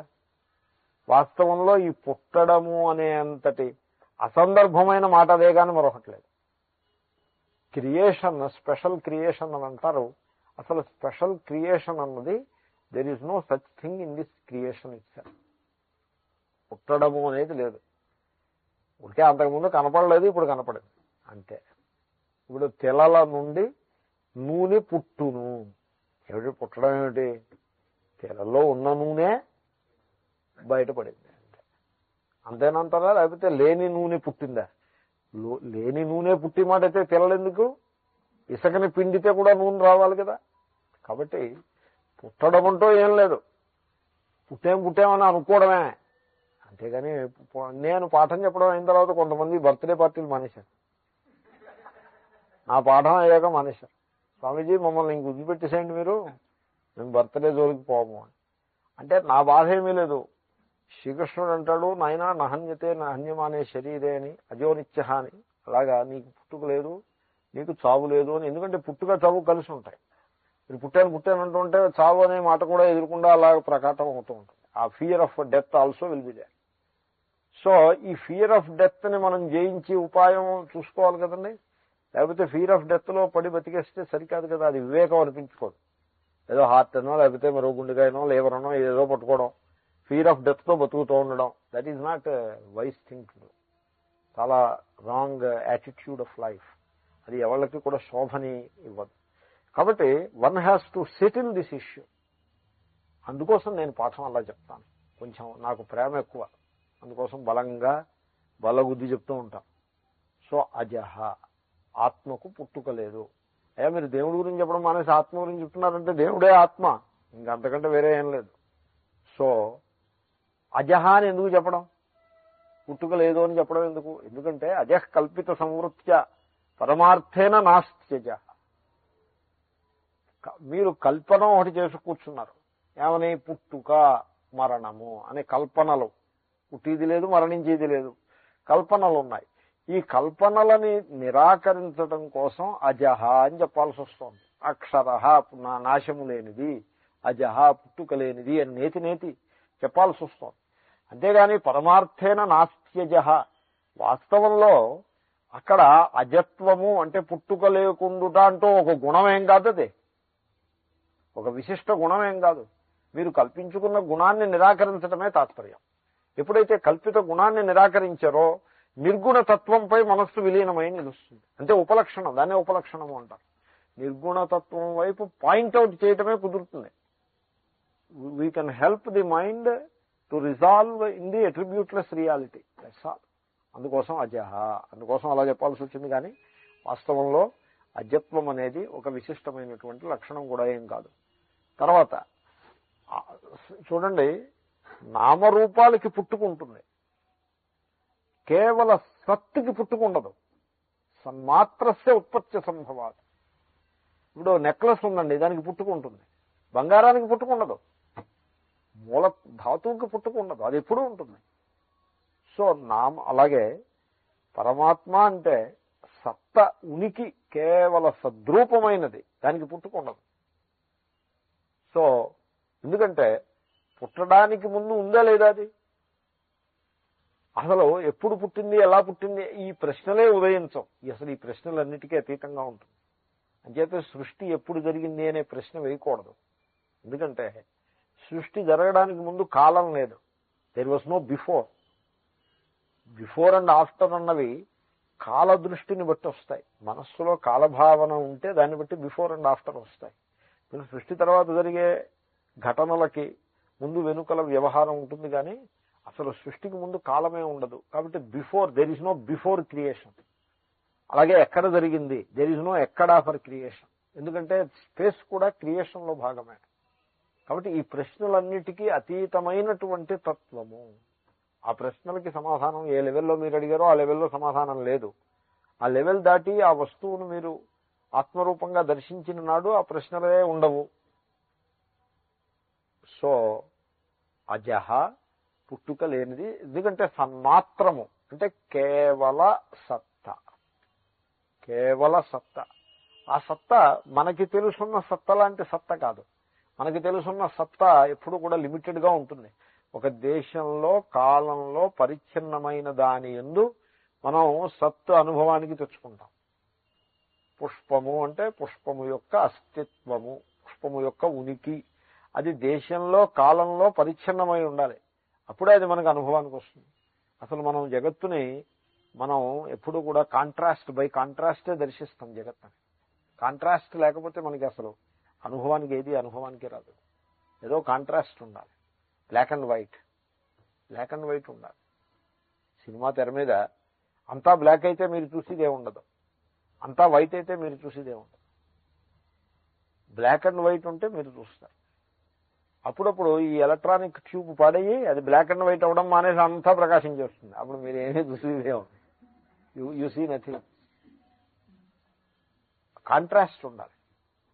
అలాగే ఏదైనా ఒక బిల్డింగ్కి వెళ్ళారనుకోండి, some contrast must be there. అలా అనంతంగా వైట్ గా ఉందనుకోండి, యూ డోంట్ సీ ఎనీథింగ్.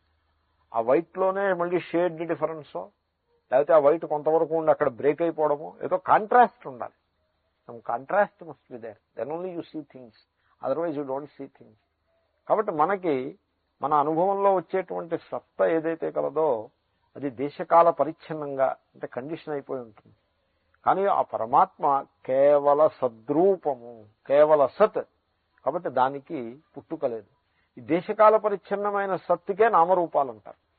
దేశకాల పరిచ్ఛిన్నమైన బంగారానికే ఆభరణం అని పేరండి. అంతకంటే ఆభరణం ఏముందండి? నెక్లెస్ అంటే ఒక దేశంలో ఒక కాలంలో ఒక రూపాన్ని సంతరించి కూర్చున్న బంగారానికి నెక్లెస్ అని పేరు.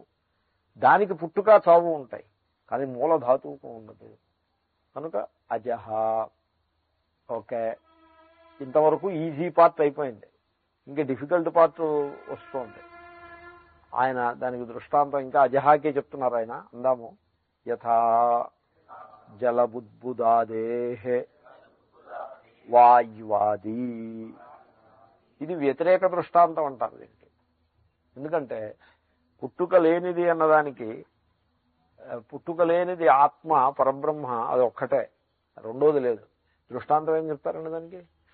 ఎగ్జాంపుల్ ఇవ్వాలంటే రెండోది ఉంటే ఎగ్జాంపుల్ కాదు. కాబట్టి రెండోది లేని దానికి ఆకాశం ఎలాంటిది ఎగ్జాంపుల్ ఏం చెప్తారు? గగనం గగనాకారం, సాగర సాగరోపమ అంటే సముద్రము సముద్రము వంటిది. రామరావణయోరి యుద్ధం రామరావణయోరివ అని ఒక శ్లోకం. దీనికి అనన్వయాలంకారము అని అంటారు. సో అంటే అక్కడ దృష్టాంతం చెప్పడానికి ఏమీ సందర్భం ఏం లేదు. దీంట్లో నీ ముఖము చంద్రుని వలెనున్నది అని ప్రియుడు ప్రియురాలతో అంటాడు. ఇంకొక ఆకు ఇంకొంచెం గడుసైన వాడు ఏమంటాడంటే నీ ముఖం చంద్రునిలా ఉండడం కాదు, నీ ముఖము చంద్రుడే అంటాడు. వాడు ఇంకా గడుసైన వాడు, ఒక విషయం ఇంకొంచెం గడుసైన వాడు. వీడికంటే గడుసైన వాడు ఇంకోవాడు ఉన్నాడు. వాడంటాడు నీ ముఖము నీ ముఖమే, nothing like that, nothing like you. చంద్రుడితో పోల్చడం అది నిన్ను అవమానం చేసినట్టు. కాబట్టి నీ ముఖము నీ ముఖం. నిజంగా దాన్ని అనన్వయాలంకారం అంటారు. సో నేను ఈ వేదాంతం చదవకముందు అలంకార శాస్త్రం అంతా వల్లించాను. ఏదో అన్ని శాస్త్రాలు అలా బొగ్గన పట్టేసి వాటిని అన్నింటినీ త్యాగం చేసి ఇంకా వేదాంతంలో సెటిల్ అయిపోయాయి. ఇప్పుడు ఇంక రెండే మిగిలే, వేదాంతం భిక్ష. ఈ రెండే, మూడో అంశం లేదు. ఏదో పరివిరాజకులం కనుక ఇటు తిరుగుతూ ఉండడం. Otherwise even that is not important. Anyway, so ఇది అనన్వయాలంకారం, దృష్టాంతం లేదు అని గడుసుగా చెప్పారు. కానీ బ్రహ్మ దగ్గరికి వచ్చేప్పటికి గడుసుదనం కాదు, ఏం కాదు, దెర్ ఈజ్ నో ఎగ్జాంపుల్. కాబట్టి వ్యతిరేక దృష్టాంతం ఇస్తారు. వ్యతిరేక దృష్టాంతం అంటే ఇది ఇలా ఉంది, ఇలా లేనిది దృష్టాంతంగా ఇస్తారు. ఇలా లేని దాన్ని ఒకదాన్ని చూపించి ఇది అలాంటిది కాదు సుమా అని దృష్టాంతం. యథా జలబుద్బుదాదేహే వాయువాది. నీటి మీద బుడగ వచ్చింది. ఈ బుడగ పుట్టిందంటే దానికి ఒక నిమిత్తం ఉండాలి. ఏమిటా నిమిత్తం? వాయువు నిమిత్తం. ఆ వాయువు గాలి ఆ బుడగలో ప్రవేశించి నీటి పొరను ఒకదాన్ని సృష్టించి ఆ లోపల ఆ వాయువు నిలిచి ఉన్నది. ఆ కారణంగా బుడగ వచ్చింది. కాబట్టి నీటిలో బుడగ పుట్టడానికి వాయువు దృష్టాంతం. అలాగంటే దృష్టాంతము పరబ్రహ్మకు చెప్పేటువంటి ప్రసక్తి లేదు. నెగిటివ్ దృష్టాంతం. ఇంకొక నెగిటివ్ దృష్టాంతం అందాము. యథా నభస్సుషిరభేదానాం ఘటాది సర్వభావ వికారాణం జనిమూలత్వాత్ తత్ప్రతిషేధేన సర్వే ప్రతిషిద్ధా భవంతి. చూడండి, యథా నభస్సుషిరభేదానాం ఘటాది, ఫుల్ స్టాప్ ఉండాలి అక్కడ ఉంది. నా పుస్తకంలో ఫుల్ స్టాప్, ఇది మోస్ట్ ఇర్రెస్పాన్సిబుల్ ప్రింటింగ్ అని చెప్పాను కదా, ఇక్కడ ఫుల్ స్టాప్ లో ఏముండవు. నేను అంచేతనే కలిపి చదివేశాను. భావాన్ని బట్టి నేను ఫుల్ స్టాప్ నిర్ణయించాను అనమాట. అది. సో ఇంకో దృష్టాంతం, యథా నభస్సుషిరభేదానాం ఘటాది. ఇప్పుడు ఘటాకాశం ఉందండి. ఘటాకాశం ఎక్కడి నుంచి పుట్టింది? ఆకాశం నుంచి పుట్టింది. ఆకాశం నుంచి పుట్టింది కదండి, ఘటం నుంచి పుట్టలేదు కదా, ఆకాశం నుంచి పుట్టింది. ఆకాశం నుంచి ఘటాకాశం పుట్టడంలో నిమిత్తం ఏమిటి? ఘటం నిమిత్తం. ఘటం అనే ఒక రూపం ఉండబట్టి ఘటాకాశం అనే సుషిర భేదము అంటే ఒక ఛిద్రము ఒకటి మనకి అలాగ పుట్టినట్టుగా ఒక వ్యవస్థ మనం చెప్పచ్చు. నిజంగా పుట్టిందనేం కాదు, ఏదో ఆ రకంగా దాన్ని వ్యాఖ్యానం చేయొచ్చు. పరబ్రహ్మ విషయంలో అటువంటి, అది నెగిటివ్ దృష్టాంతం, అటువంటి సందర్భమేమీ లేదు. సో ఇప్పుడు స్వతహా పరతోవ, ఇప్పుడు బుడగ పుట్టింది చూడండి, వాయువు కారణంగా పుట్టింది. ఘటాకాశం ఆకాశం నుంచే పుట్టింది, దాంట్లో ఘటన నిమిత్తంగా. సో తన నుంచి తానే పుట్టింది, కానీ అయినా నిమిత్తం ఒకటి ఉంటూ ఉంటుంది.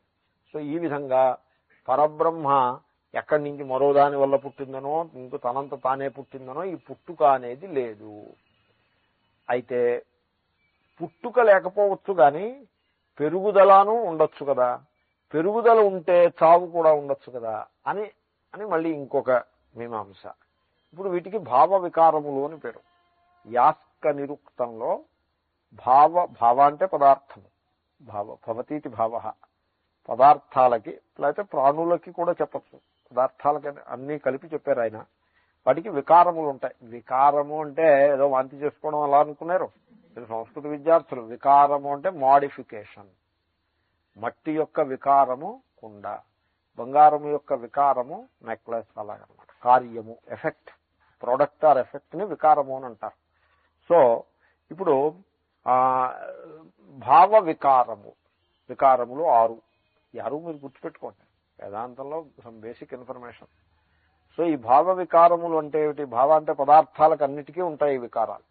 ఏమిటది? జాయతే పుట్టినది, అస్తి ఉన్నది. ఉన్నది అంటే దేశకాల పరిచ్ఛిన్నంగా నామరూపాత్మకంగా ఉన్నది. మనస్సు చేతను ఇంద్రియముల చేతను ఉన్నది అనే పద్ధతిలో గ్రహింపబడుతోంది. అది ఉన్నది అంటే కేవల సత్ కాదు, ఉన్నది, దేశకాల పరిచ్ఛిన్నంగా ఉన్నది. వర్ధతే పెరుగుచున్నది. విపరిణమతే పరిపక్వమగుచున్నది. మెచ్యూర్, ఇంక పెరగడం మానేసి పరిపక్వమవుతోంది.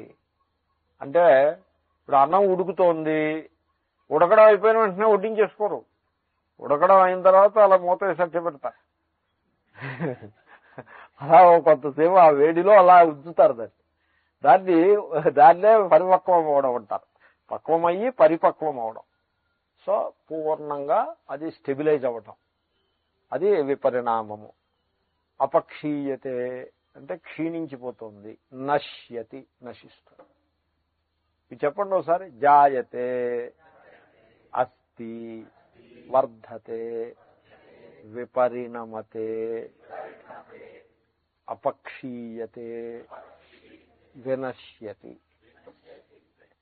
పిల్లాడు పుట్టాడు. ఇప్పుడు కెనడాలో విలేజ్ లోకి వెళ్తుంటే బోర్డు ఉంటుంది. బోర్డు మీద విలేజ్ బేర్, ఏదో బేర్, BARRE బేర్ అని ఒక village. Village are small town. Population 4500 population కూడా వేస్తారు.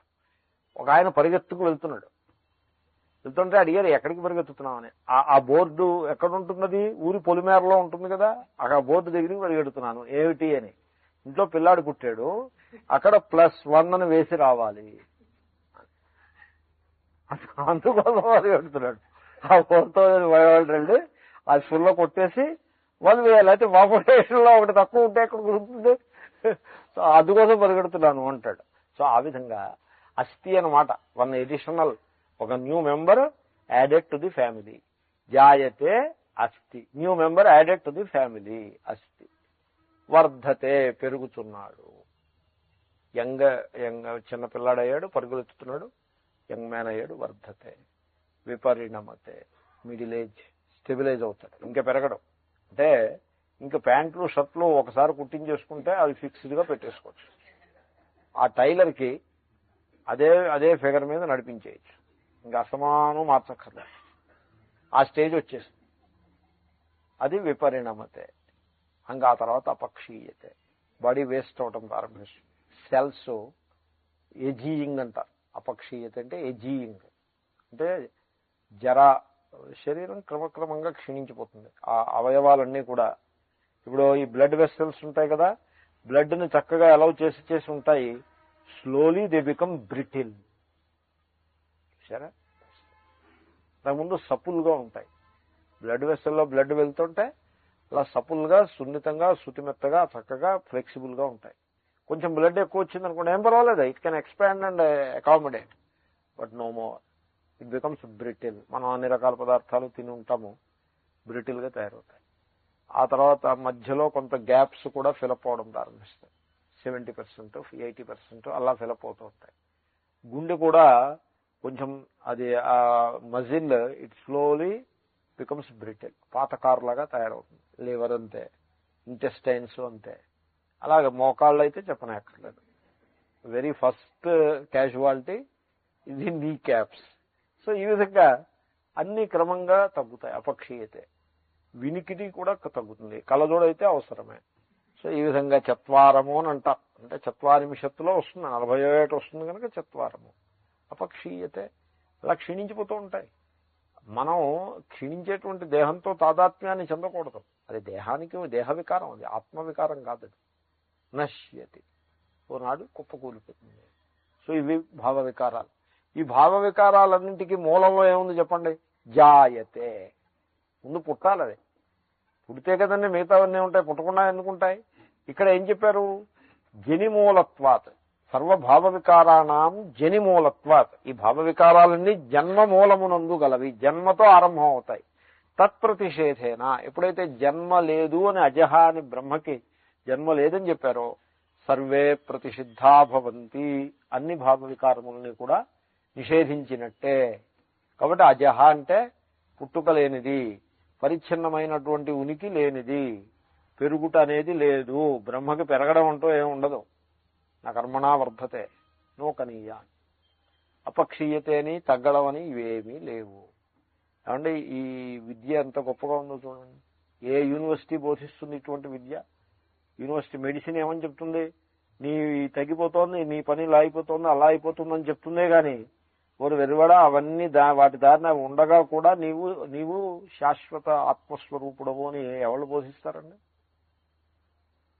కొంతమంది అంటారు నువ్వు చచ్చిపోయిన తర్వాత స్వర్గానికి వెళ్ళి ఉపాయం చెప్తానంటారే గాని అసలు నీకు మరణమే లేదని చెప్పేవాడు ఎవడున్నాడండి లోకంలో?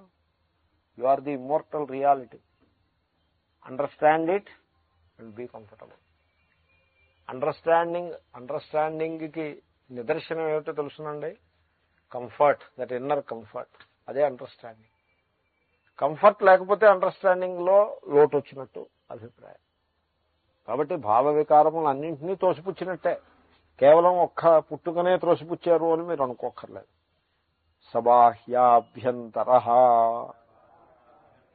హి అజః అతః అజరః అమృతః అక్షరః ధ్రువః అభయః ఇత్యర్థః. ఇంతవరకు వేసిన విశేషణాలన్నింటినీ క్రోడీకరించి ఒక సమ్మరి. సబాహ్యాభ్యంతర అంటే లోపల బయట వ్యాపించి ఉన్నది. అజహ పుట్టుకలేనిది. అతః అందువలననే అజరః ముసలితనము లేనిది. పుట్టుకుంటే ముసలితనం, పుట్టుక లేకపోతే బర్త్డే పార్టీ చేసుకున్న వాడికి బెంగ, నేను ముసలివాడిని అయిపోతున్నా. ఇప్పుడు బర్త్డే పార్టీ చేసుకునేప్పుడు 15, 16, 17 ఇవన్నీ బాగుంటాయి. 21st, 22nd బాగుంటాయి. 30 నుంచి అంత బాగుండవు. ఇంకా ఓ మోస్తరుగా ఉంటాయి. నేను గమనించాను, అమెరికాలో వాళ్ళు బర్త్డే అబద్ధం చెప్పరండి. వాళ్ళ బర్త్డే అబద్ధం చెప్పరు. ఒక అమ్మ, ఒక యంగ్ లేడీ నాతోటి, స్వామీజీ ఐఎమ్ 42 అంటే, అమ్మా అలా చెప్పేసేది, నువ్వు నాతో చెప్తే చెప్పు, నేను సన్యాసిని, పర్వాలేదు, బయట ఎక్కడా అలా చెప్పొద్దని చెప్పాను. ఎందుకంటే ఇంకా పెళ్లి కాలేదు. పెళ్లి చేసుకుందాం అనుకుంటుంటే పెళ్లి చేసుకోక్కర్లేదని అనేసుకుంటే ఏ సమస్య కాదు. కాబట్టి పెళ్ళి అయ్యే వరకైనా అలా చెప్పొద్దు. ఎందుకంటే I was feeling sad about it. In the sense openly she tells she is 42. Openly. వాళ్ళకి అసలు దాచిపెట్టడం అంటే ఉంటారు. నేను అలాగా, ఆ అమ్మాయి ఒక్కటే కాదు, I have noticed they don't hide their birthday, they tell it very correctly. ఏమీ ఈ సొసైటీ లక్షణం మంచి లక్షణం కదండి. మన వాళ్ళు అసలు ముందు అబద్ధమే చెప్తారు. మీరు ఆ పిల్ల అమ్మాయి బర్త్డే, అమ్మాయి కానీ అబ్బాయి కానీ బర్త్డే కావాలంటే మీకు నిజం ఎప్పుడూ బయటపడదు. మీరు అమ్మగారిని అడిగితే తగ్గించి చెప్తారు, నాన్నగారిని అడిగితే తగ్గించి చెప్తారు. నాన్నగారు ఏమిటి, వీడు తొందరగా రిటైర్ అయిపోకుండా ఉండడం కోసం వీడు బర్త్డే పెంచి ఆయన వీడి రిటైర్మెంట్ గురించి ఆలోచన ఎప్పటి నుంచి. ఓ 2 ఏళ్ళు తగ్గించి వేస్తే ఇంకో 2 ఏళ్ళు ఎక్కువ ఉద్యోగం స్టేట్ గవర్నమెంట్లో చేస్తాడని ఆయన ప్లాన్ అది. అమ్మగారి ఏదో ఆమె ప్రేమ లక్షణం ఆమెకుంటుంది. సో వాడు తన ఓన్, వాడు ప్రతివాడు కూడా, మగవాడు కానీ ఆడపిల్ల కానీ ప్రతివాడు, మా అమ్మగారు నన్ను నా బర్త్డే గురించి ఎవరో అడిగితే మా అమ్మగారు 9 ఏళ్లనో 10 ఏళ్లనో చెప్పారు. నేను వెంటనే మా అమ్మని అడిగాను, ఏమమ్మా అలా చెప్పావు, ఒక ఏడాది తక్కువ చెప్పినట్టున్నావు అంటే, రే నీకు నువ్వు తెలియదు, నోరు మూసుకో, అలాగే చెప్పాలి అని చెప్పారు. అంటే ఒక కల్చర్ అలాగే ఉంది. అది సరి కాదేమో అని నేను అనుకుంటున్నాను. మా అమ్మగారు చెప్పారని కాదు, ఊరికే జనరల్గా సొసైటీలో. కాబట్టి అసలు బర్త్డే అనేదే లేదు అనే సత్యాన్ని తెలుసుకునే ప్రయత్నం ఎందుకు చేయకూడదు? భగవద్గీత చదువుతున్నాం, ఉపనిషత్తులు చదువుతున్నాం అని అంటారే, చదివితే ఏమైనట్టు అక్కడికి? నేను పుట్టలేదు, నాకు పుట్టుక లేదు. And you let that idea sink in. Idea మనస్సులోకి బాగా సింక్ అయ్యేట్లాగా ఐడియాని పట్టుకోండి. ఎన్నిసార్లు చెప్తుందో శృతి, నేను పుట్టలేదు. ఒకవేళ బర్త్డే పార్టీ నాడు ఎవరైనా వచ్చి, బర్త్డే పార్టీ కాదు, బర్త్డే నాడు ఎవరైనా వచ్చి దండం పెట్టో లేకపోతే ఏదైనా ఒక బహుమతి ఇస్తే తీసుకోవచ్చు, తప్పేం కాదు. But from my point of view, in my understanding, నేను పుట్టలేదు. ఆ నిర్ణయంలో మీరుంటే నేను ముసలిని అయిపోతున్నాను అనే ఫీలింగ్ ఉండదు. మీరు గమనించారో లేదో, ఐఎమ్ 50, ఐఎమ్ 60 అనే ఫీలింగ్ ఉండదు. ఎప్పుడైనా ఒకసారి ఆ మాట వచ్చినా ఇట్ వోంట్ షేక్ యూ. అజరహ, నేను ముసలివాడను అనే ఫీలింగ్ ఉండదు. నేను ముసలివాడను అనే ఫీలింగ్ మనిషిని కుదించి వేస్తుంది, కృంగిపోయిట్లా చేస్తుంది. ఆ ఫీలింగ్ ఉండదు. అజరహ. అమృతః, నేను మరణించబోవుటలేదు, నాకు మరణము లేదు. అక్షరః, అక్షర పరబ్రహ్మ, వినాశము. క్షరః అంటే, క్షరము అంటే క్షీణించుట లేనిది. మనం చూసాం ఆ పదం, అక్షరః. ధ్రువః అంటే చెక్కు చెదరకుండా నిలిచేది. ధ్రువః అంటే అర్థం. అంచేతే వివాహంలో ధ్రువంతే రాజా వరుణో, ధ్రువం దేవో బృహస్పతి, ధ్రువంత ఇంద్రశ్చాగ్నిశ్చ రాష్ట్రం ధారయతాం ధ్రువం అని ఒక మంత్రం చదువుతూ ఉంటారు. సో అంటే ఈ సొసైటీ కూడా, ఈ రాష్ట్రం కూడా మీ వివాహాన్ని ధ్రువంగా నిలబెట్టుగాక అని అలాగేదో మంత్రం చదువుతారు. సో ధ్రువ శబ్దానికి అర్థం అది. ధ్రువ అంటే అక్కడ ఎవడో ఒక ఆయన నిలబడి ఉంటాడని కాదు. పోల్ స్టార్ అన్నదాన్ని, పోల్ స్టార్ని ధ్రువ నక్షత్రం అని ఎందుకన్నారంటే అది కదలదు, అది దాని పొజిషన్ ఫిక్స్డ్గా ఉంటుంది, అంచేతను దాన్ని ధ్రువ అంటారు. మిగతా నక్షత్రాన్ని చూసి మీరు నావ నడపడం ప్రారంభిస్తే ఆ నక్షత్రం గిరగిరా తిరుగుతూ ఉంటుంది, నావ కూడా సముద్రంలో గిరగిరా తిరుగుతూ ఉంటుంది. పోల్ స్టార్ ఉందంటే కదలదు, ఇంకా అది స్థిరంగా ఉంటుంది. దాన్ని బట్టి మీరు నావిగేషన్కి వాడుకునేవారు నావికులు. అదే ధ్రువ నక్షత్రం. ధ్రువంగా ఉంటుంది. సో ధ్రువ అంటే చెక్కు చెదరినిది, చలనము లేనిది. కాబట్టే శంకరులు ఇంకో పదాన్ని యాడ్ చేశారు, అభయ. That is the beauty. కాబట్టి భయహేతువు కాదు, భయానికి తావు లేదు. నేను పుట్టాను, నేను పెరిగాను, నేను ముసలివాడిని అయిపోయాను అంటే భయహేతువు. సో రిటైర్మెంట్ అంటూ ఉంటే ఏడాది ఇంకొక ఏడాదే ఉంది, 2 ఏళ్లే ఉందని వీడు ఇన్సెక్యూర్ అయిపోతాడు. రిటైర్ అయిపోయానంటే మరింత ఇన్సెక్యూర్ అయిపోతాడు. ఆ భయము లేని విధానం ఏమిటంటే దేహధర్మాలను తన మీద ఆరోపించుకోకుండా తన స్వరూపమును తాను తెలుసుకునే ప్రయత్నం చేయటం. యద్యపి దేహాద్యుపాధిభేద దృష్టీనాం అవిద్యావశాత్ దేహభేదేషు సప్రాణః సమనాః సేంద్రియః సవిషయః ఇవ ప్రత్యవభాసతే తలమలాదిమత్ ఇవాకాశం తథాపితు స్వతః పరమార్థదృష్టీనాం అప్రాణః అవిద్యమానః క్రియాశక్తిభేదవాన్ చలనాత్మకః వాయుర్యస్మిన్ అసావప్రాణః అప్రాణో హ్యమనా శుభ్రః. అక్కడికి వచ్చాం. దాని మీద అప్రాణః అనేదాన్ని వ్యాఖ్యానం చేస్తున్నారు. ఇది ఓపికగా చూద్దాం. ఈ వాక్యాన్ని రేపు క్లాస్లో చూద్దాం. ఓం పూర్ణమదః పూర్ణమిదం